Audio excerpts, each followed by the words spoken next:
చొప్పున నడుచు పరాచుకులుందురని మన ప్రభు అయిన యేసు క్రీస్తు అపోస్తులు పూర్వము మీతో చెప్పిన మాటలను జ్ఞాపకము చేసుకునిడి. అటువారు ప్రకృతి సంబంధులను ఆత్మ లేని వారినే ఉండి భేదములు కలుగజేయుచున్నారు. ప్రియులారా, మీరు విశ్వసించు అతి పరిశుద్ధమైన దాని మీద మిమ్మును మీరు కట్టుకొనుచు పరిశుద్ధాత్మలో ప్రార్థన చేసు నిత్య జీవాత్మైన మన ప్రభువుకు యేసుక్రీస్తు కనికరము కొరకు కనిపెట్టుచు దేవుని ప్రేమలో నిలిచినట్లు కాసుకొని ఉండుడి. పరిశుద్ధుడివైన మా ప్రభువా, నీ సన్నిధిలో నీ మాట కొరకు కాసుకుని ఉన్నాము. దేవా, నీవు మంచి బోధకుడు, నీవు మాకు బోధించండి. నిలుచున్న నన్ను మరుగుపరిచి నీ ప్రజలు నీ మాట కొరకు ఆశ కలిగి ఉన్నారు. వారి ఆశను తీర్చమని మా మధ్యకు దిగి వచ్చిన యేసయ్య పేరట ఈ ప్రార్థన అడిగి వేడుకుంటున్నాను తండ్రి. ఆమేన్. దేవునికి స్తోత్రం. యోధా అనే మాటకు స్తుతి అని అర్థము. చెప్పండి. యోధా అనే మాటకు స్తుతి అని అర్థము. ఈ యోధా ఎవరంటే యేసు ప్రభు యొక్క సహోదరులలో ఒకడు. బైబిల్ గ్రంథంలో యోధాలు చాలా మంది ఉన్నారు. యాకోబుకు 12 మంది కుమారుల్లో మొదటి కుమారుని పేరు యోధా. యేసు ప్రభు శిష్యుల్లో ఒకడు యోధా. వాక్యంలో మనము చూస్తే యోధా ఎవరంటే యేసు ప్రభు పుట్టిన తర్వాత మరియా యోసేపులు కడుపును పుట్టిన పుట్టిన వారు ఎవరు చెప్పండి? యోధా. దేవునికి స్తోత్రం. ఈ యోధా పత్రిక భూతకాలము, వర్తమాన కాలము, భవిష్యత్తు కాలమును గుర్చిన విషయాలు ఈ గ్రంథములో మనకు రాయబడి ఉంది. చూడటానికి ఒకే అధ్యాయం రాయబడి ఉంది. 25 వచనాలు రాయబడి ఉన్నాయి. కానీ ఇందులో అద్భుతమైన విషయాలు రాయబడి ఉన్నాయి. దీనిలో మోషే శరీరమును గూర్చి అపవాది మిఖాయేలుతో యుద్ధం చేస్తున్నాడనే విషయాన్ని ఎవరు తెలియజేశారంటే, మోషే నిర్గమకాండంలో చనిపోతే యేసు ప్రభు తర్వాత వచ్చిన వీరు ఆ మోషే మననాన్ని గుర్చి రాశారు. అలాగే హానోకు మనందరి కొరకు ప్రవచించాడని ఎవరు రాశారు? యోధయే ఈ మాట రాశాడు. దేవునికి స్తోత్రం. హల్లెలూయా. 4 మాటలు ఆయన తెలియజేస్తున్నాడు ఈ వచనంలో. మొదటిది ఏంటట? మీరు విశ్వసించు అతి పరిశుద్ధమైన దాని మీద మిమ్ములు మీరు కట్టుకొనుడి. దేవునికి స్తోత్రం. విశ్వసించు అతి పరిశుద్ధమైన దాని మీద మీరు కట్టుకొనండి. మన విశ్వాసం ఏమిటి? మనకున్న విశ్వాసం ఏమిటి అని ఆలోచన చేస్తే, పాత నిబంధన గ్రంథంలో ఒక విశ్వాసం ఉంది, కొత్త నిబంధన గ్రంథంలో ఒక విశ్వాసం ఉంది. పాత నిబంధన గ్రంథంలో మనం చూస్తే అహరోను తర్వాత తన వంశములో ఉన్న యాజకులు అందరూ కూడా తనది కాని రక్తమును పట్టుకుని అతి పరిశుద్ధ స్థలములోనికి వెళ్ళేవారు. దేవుడు పాత నిబంధన గ్రంథములో మనం చూస్తే దేవుడు మనుషుల మధ్య నివసించడానికి ఒక గుడారాన్ని కోరుకుని ప్రజల కొరకు ఆవరణ, సేవకుని కొరకు పరిశుద్ధ స్థలము, దేవుని కొరకు అతి పరిశుద్ధ స్థలాన్ని ఏర్పాటు చేసుకున్నాడు. సేవకుడు పరిశుద్ధ స్థలములోనే ఉంటాడు. ప్రజలందరూ కూడా ఆవరణలోనే ఉంటారు. పరిశుద్ధ స్థలములో ఉన్న ఈ యాజకుడు తనది కాని రక్తము అనగా గొర్రెపిల్ల రక్తాన్ని పట్టుకుని అతి పరిశుద్ధ స్థలములోనికి వెళ్ళి ప్రజల పాప క్షమాపణ నిమిత్తము దేవునికి అర్పించేవాడు.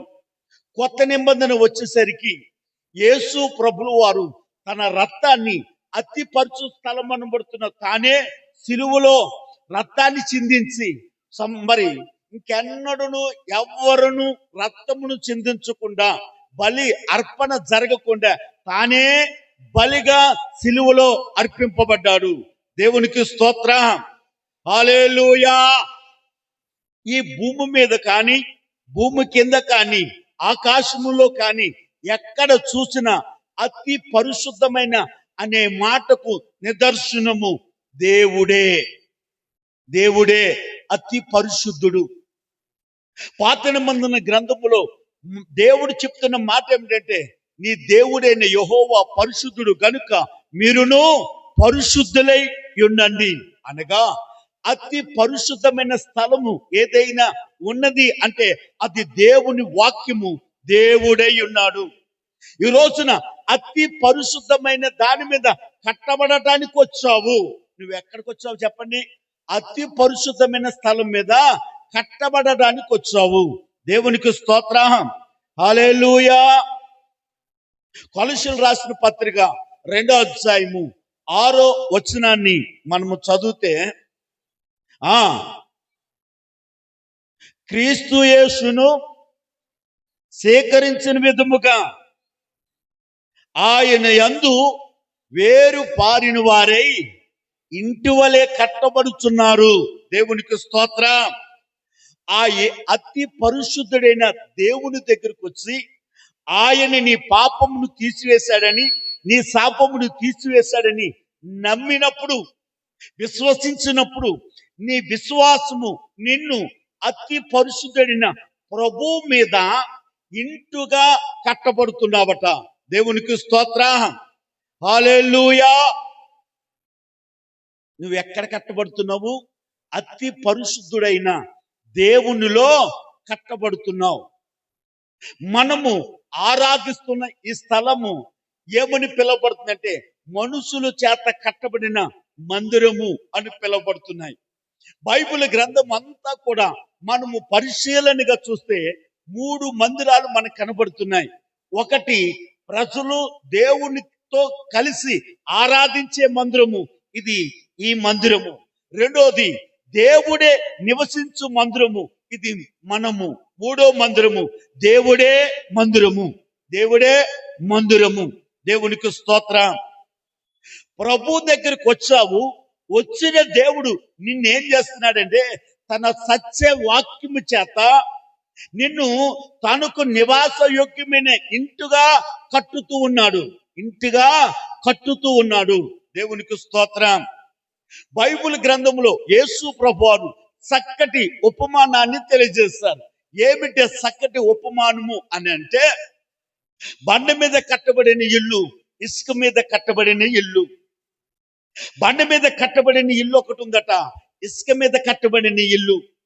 ఇసుక మీద కట్టబడిన ఇల్లు వానలు వచ్చును, వరదలు వచ్చును, ఆ ఇంటిని కొట్టగా ఆ ఇల్లు ఏమైందంటే కూలిపోయినది. బండ మీద కట్టబడిన ఇల్లును చూస్తే ఆ వరదలు వచ్చిన, వానలు వచ్చిన, గాలి తుఫాను వచ్చిన ఆ ఇల్లు ఆ గాలి తుఫానుకు తట్టుకుని నిలబడింది. కారణము ఆ ఇల్లు బండ మీద కట్టబడినది. దేవునికి స్తోత్రం. హల్లెలూయా. బండ మీద కట్టబడిన ఇల్లు. ఈ రోజున బండ ఎవరు అంటే, 1 కొరింథీయులకు రాసిన పత్రిక 10వ అధ్యాయంలో మనము చదివితే ఆ బండ క్రీస్తే అని రాయబడింది. ఆ బండ ఎవరట? క్రీస్తే. దేవునికి స్తోత్రం. హల్లెలూయా. మనము దేవుని దగ్గరికి వచ్చాము. మనము దేవుని మందిరములోనికి వచ్చాము. అతి పరిశుద్ధ స్థలములో ఆయనను ఆరాధించడానికి వచ్చిన నీతో దేవుడు అంటున్నాడు, నేను నీ హృదయంలో నివసించాలి. నేను నీ హృదయంలో నివసించాలి. నిన్ను నేను నివాస యోగ్యమైన ఇంటిగా నేను కట్టుకొంచున్నాను అని దేవుడు మాట్లాడుతున్నాడు. దేవునికి నీవు నీ హృదయాన్ని అప్పగించినప్పుడు దేవుడు తన వాక్యము ద్వారా నిన్నేం చేస్తాడంటే మందిరముగా కడుతున్నాడట. ఎలా కడుతున్నాడు చెప్పండి? మందిరముగా కడుతున్నాడు. వాక్యంలో మనం చూస్తే ఎఫెసీయులకు రాసిన పత్రిక మనము చూస్తే 20వ అధ్యాయంలో క్రీస్తే మూలరాజి, 21వ అధ్యాయంలో మనము చూస్తే మనము దేవుని నివాసము, దేవుని ఎవరంట? నివాసమై ఉన్నాం. దేవునికి స్తోత్రం. మనము ఏర్పరచబడిన యాజక వంశమును వ్యవసాయమును దేవుని గృహమునే ఉన్నాము. దేవునికి స్తోత్రం. వాక్యములో మనం చూస్తే యూద ఈ రోజు ప్రజలకు అందిస్తున్న సందేశం ఏమిటంటే, మీరు అతి పరిశుద్ధమైన స్థలం మీద కట్టబడటానికి మీరు ఏం చేయాలట? కట్టుకోవాలి.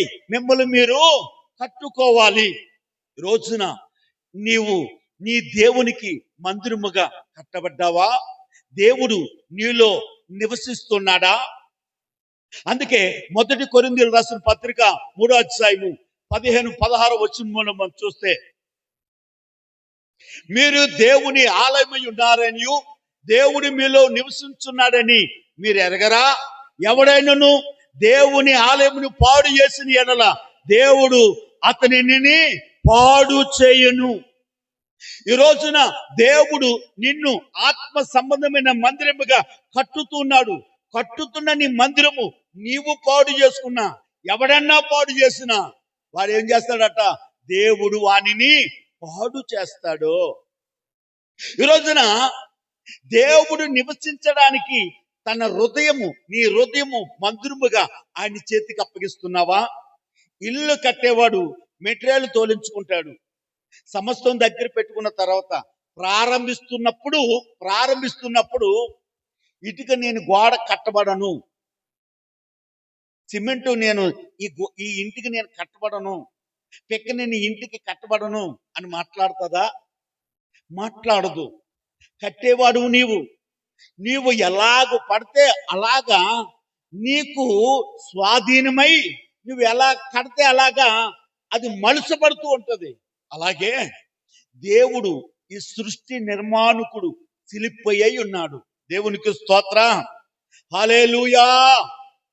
ఈ దేవుడు ఎలాంటి వాడట? ఎలాంటి వాడు చెప్పండి? శిల్పి. ఎలా చెప్పండి? యేసు ప్రభులు వారు శిల్పి. రెండోదిగా నిర్మాణకుడైన యేసు ప్రభు వారు అతి పరిశుద్ధ స్థలం మీద నేనేం చేస్తున్నాడు? కడుతూ ఉన్నాడు. దేవునికి స్తోత్రం. కనుక రెండోదిగా మనం చూద్దాం, సమయం లేదు, త్వరగా మనం ముందుకు వెళ్దాం. రెండో మాటలో మనం చూస్తే పరిశుద్ధాత్మలో ప్రార్థన చేయొచ్చు. యూద సంఘానికి ఉత్తరం రాస్తూ, నేటి ప్రజలకు ఉత్తరం రాస్తూ అతి పరిశుద్ధ స్థలం మీద అనగా క్రీస్తు ప్రభువులో నీవు మందిరముగా కట్టబడాలి. రెండోదిగా పరిశుద్ధాత్మలో నువ్వు ప్రార్థన చేయాలి. ఏంటి చెప్పండి? పరిశుద్ధాత్మలో ప్రార్థన చేయాలి. వాక్యంలో మనం చూస్తే యోహాను సువార్త 14వ అధ్యాయము 16వ వచనం నుండి చదవడం ప్రారంభిస్తే 14-16, నేను తండ్రిని వేడుకొందును, మీ యొద్ద ఎల్లప్పుడూ ఉండుటకు ఆయన వేరొక ఆదరణకర్త అనగా సత్య స్వరూపియగు ఆత్మను మీకు అనుగ్రహించెను. దేవునికి స్తోత్రం. యేసు ప్రభు వారు ఈ లోకంలో 33.5 సంవత్సరాలు ఆయన జీవించి 3.5 సంవత్సరాలు సువార్తను ప్రకటించి ఆయన శిలువలో తన ప్రాణాన్ని బలిగా పెట్టి మరణించి పునరుద్ధానుడై తిరిగి లేచాడు. యేసు ప్రభు ఒక మాట రూఢిగా చెప్తున్నాడు. ఏమిటంటే, నేను ఈ భూమి మీద శాశ్వతముగా మీ మధ్య ఉండటానికి రాలేదు. నా పని ఏంటంటే వదకు తేపడిన గొర్రెపిల్లగా ఈ లోకానికి వచ్చాను. వధింపబడము నా పని. ఏం పని అంట? వధింపబడము నా పని. అయితే దేవుడు మా మధ్యకు వచ్చాడు, మా బాధ వింటున్నాడు, మా వ్యధ వింటున్నాడు, మా కన్నీరు తుడుస్తున్నాడు. ఈ దేవుడు మా మధ్య నుంచి పోతాడా అనే ప్రజలకు ఒక సందేశాన్ని ఇస్తున్నాడు.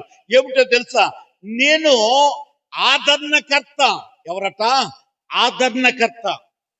ఆదరణకర్తట దేవుడి లోకానికి పంపిస్తున్నాడట. ఆ వాక్యాన్ని మనము చూస్తే, మీ యొద్ద ఎల్లప్పుడూ నుండుటకు ఆయన వేరొక ఆదరణకర్త.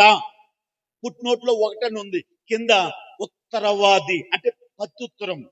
యేసు ప్రభువుకు బదులుగా యేసు ప్రభువుకు బదులుగా పరిశుద్ధాత్మ దేవుడు ఈ భూమి మీదకి పంపిస్తున్నాను అని వాగ్దానం ఇస్తూ ఉన్నాడు. దేవునికి స్తోత్రం. హల్లెలూయా. కొంతకాలం అయిన తరువాత లోకము నన్ను ఎన్నడూ చూడదు, అయితే మీరు నన్ను చూతురు. నేను జీవించుచున్నాను గనుక మీరును జీవింతురు. నా తండ్రి యందును నేను నా తండ్రి యందును, మీరు నా యందును, నేను మీ యందును ఉన్నామని ఆ దినమున మీరు ఎరుగుదురు. జాగ్రత్తగా వినండి. నేను తండ్రి యందున్నాను, తండ్రి నా యందున్నాడు. నేను మీ యందు, మీరు నా యందు ఉన్నావని ఎప్పుడు తెలుస్తుంది అంటే, పరిశుద్ధాత్మ దేవుడు, దేవుడు నీ కొరకు ప్రాణం పెట్టి ఆయన ఆరోహణం అవుతూ పరిశుద్ధాత్మ చేత మీరు నింపబడండి అని మీకు చెప్పాడో, ఆ పరిశుద్ధాత్మ మనుషులోనికి వచ్చినప్పుడు జరిగే గొప్ప కార్యం ఏమిటంటే, యేసు ప్రభు తండ్రిలో ఉన్నాడంట, తండ్రి యేసు ప్రభులో ఉన్నాడంట. పరిశుద్ధాత్మ మనలోనికి వచ్చినప్పుడు మనలో యేసు ప్రభులో మనముంటామట. ఈ కార్యాన్ని జరిగించడానికే పరిశుద్ధాత్మ దేవుడు ఈ లోకానికి వస్తూ ఉన్నాడు, ఈ లోకంలోనికి వచ్చాడు. నిన్ను నన్ను కూడా తన ఆత్మ చేత నింపుతూ ఉన్నాడు. దేవునికి స్తోత్రం. హల్లెలూయా, హల్లెలూయా. పరిశుద్ధాత్ముడు మనలోనికి రావడం ప్రాముఖ్యము. పరిశుద్ధాత్ముడు మనలోనికి వస్తే రోమాపత్రిక 8వ అధ్యాయము 26వ వచనాన్ని మనం చూస్తే, అటువలే ఆత్మయు మన బలహీనతను చూసి సహాయము చేస్తున్నాడు. యాలయనగా యుక్తముగా ఎలాగును ప్రార్థన చేయవలనో మనకు తెలియదు కనుక ఉచ్చరింప సత్యము గాని మూలుగులతో ఆ ఆత్మ తానే మన పక్షముగా విజ్ఞాపన చేయును. దేవునికి స్తోత్రం. ఈ రోజున దేవుడు అంటున్నాడు, ప్రార్థన అనగా మనము దేవునితో మాట్లాడడం. మనము దేవునితో యుక్తముగా ఎలాగూ మాట్లాడాలో తెలియదు. ఉచ్చరింప సత్యము గాని మూలుగులతో మనము దేవునితో ఎలాగూ మాట్లాడాలో మనకు తెలియదు కనుక పరిశుద్ధాత్ముడు మనలోనికి వచ్చినప్పుడు మన పక్షముగా పరిశుద్ధాత్ముడు ఏం చేస్తాడు అని అంటే, ఉచ్చరింప సత్యం గాని మూలుగులతో ప్రార్థన చేస్తాడట. దేవునికి స్తోత్రం.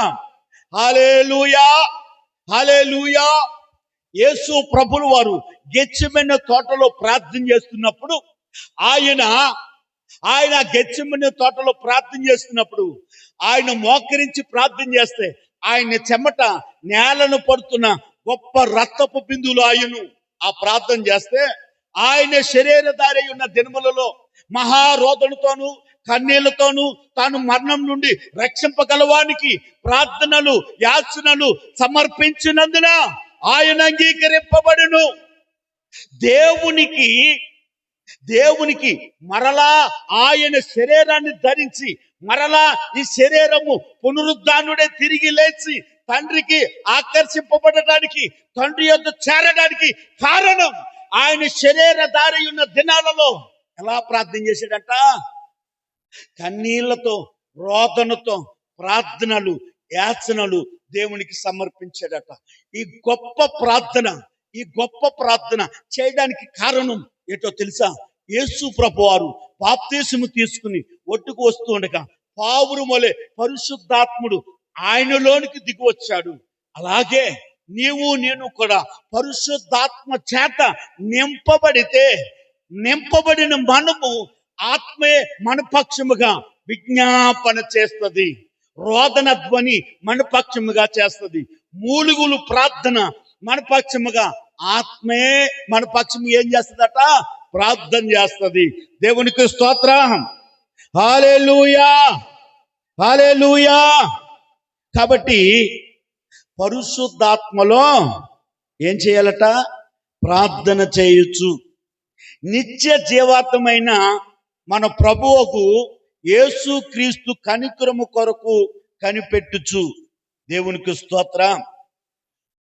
మొదటి మాట, అతి పరిశుద్ధమైన స్థలం మీద మనము దేవుడి గృహగా కట్టబడాలి.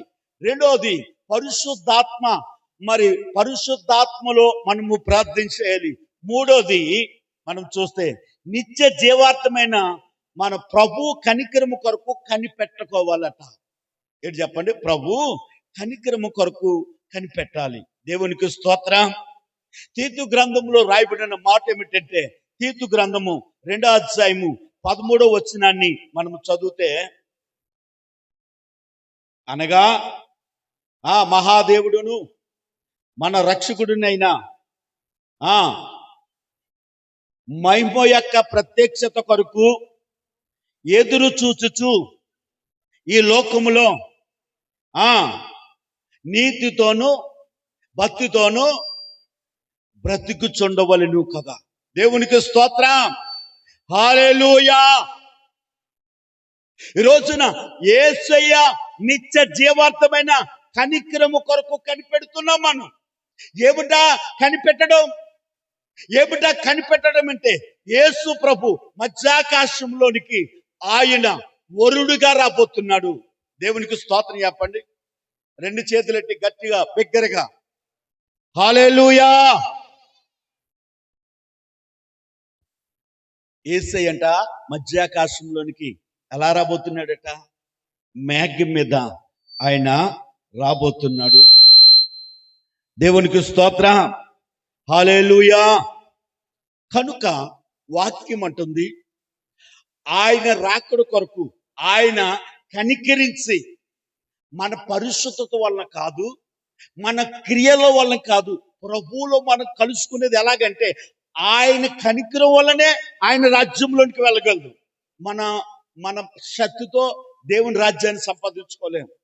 మన బలముతో దేవుని రాజ్యాన్ని సంపాదించుకోలేము. మన జ్ఞానముతో ధనముతో దేన్ని సంపాదించుకోలేము. భూమి మీద ఏదైనా సంపాదించుకోవచ్చు, కానీ పర సంబంధమైనది మనం సంపాదించుకోలేము. పర సంబంధమైనవి దేవుడు కనికరం వలన మనకు అనుగ్రహింపబడుతున్నాయి.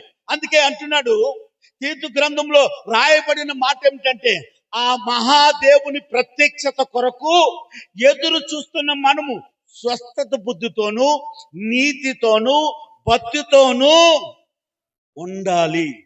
ఎదురు చూస్తూ ఉండాలి. దేవునికి స్తోత్రం. దేవుని కనికరమును బట్టి ఆయన రాజ్యంలోనికి వెళ్ళాలంటే నీలో స్వస్థత బుద్ధి, నీలో నీతి, నీలో భక్తి, ఈ 3 ఉంటే ఆయన కనికరాన్ని పొందుకుంటావు. దేవునికి స్తోత్రం. హల్లెలూయా. 4వ మాట, ప్రేమ. 4వది చెప్పండి. దేవుని ప్రేమలో నిలుచున్నట్లు కాచుకొని ఉండండి. ఎప్పుడు దేవుడు ప్రేమిస్తాడా, ఎప్పుడు దేవుని ప్రేమలో నిలిచి ఉండాలని ఏం చేయాలట? కాచుకొని కనిపెట్టుకుని ఉండాలట. వాక్యములో మనము చూస్తే ప్రకటన గ్రంథము 1వ అధ్యాయము 6వ వచనాన్ని మనం చూస్తే, మనలను ప్రేమించుచు తన రక్తం వలన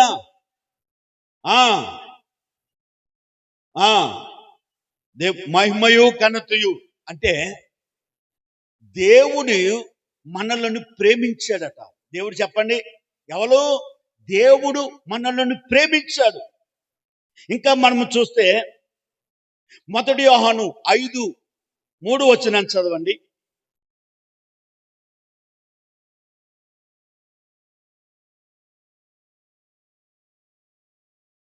మనము ఆయన ఆజ్ఞలను గైకొనిటియే దేవుని ప్రేమ. ఈ రోజున దేవుని ప్రేమ కొరకు కనిపెట్టుతున్నావా? ఆయన ప్రేమను పొందగోరా ఆలోచిస్తున్నావా? దేవుని ప్రేమ ఏంటో తెలుసా? ఆయన ఆజ్ఞను గైకోవడం. ఆయన ఆజ్ఞను గైకుంటే నువ్వు ఆయనని ప్రేమించినట్లు. దేవునికి స్తోత్రం. నీవు ఆయనని ప్రేమించలేదు, ఆయనే నిన్ను ప్రేమించి పరలోకం నుండి ఆయన నీ కొరకు ప్రాణం పెట్టడానికి ఈ లోకానికి వచ్చాడు. ఆయన దేవుడు లోకాన్ని ఎంతో ప్రేమించును కాగా తన అద్భుత కుమారుని లోకానికి పంపించెను. దేవునికి స్తోత్రం. ముగించుకుందాం. మొదటి మాట, అతి పరిశుద్ధమైన స్థలం మీద ఏం చేయబడాలంట? నువ్వు కట్టబడాలి. అతి పరిశుద్ధమైన స్థలము యేసు ప్రభువు వారు. యేసు ప్రభువులో నువ్వు ఒక ఇంటుగా కట్టబడాలి. రెండోది, పరిశుద్ధాత్మలో ప్రార్థన చేయాలి. 3, ఆయన కనికరము కొరకు కనిపెట్టాలి. అనగా ఆయన రాకడలో ఎత్తబడుటకు స్వస్థత బుద్ధి, నీతి, భక్తి కలిగి ఆయన రాక కొరకు కనిపెట్టాలి. 4వది, దేవుని ప్రేమ. ఏంటి చెప్పండి? దేవుని ప్రేమ కలిగి ఉండాలి. అట్టి కృపా ధన్యత దేవుడు మనెల్లరికను అనుగ్రహించి దీవించునుగాక. ఆమేన్.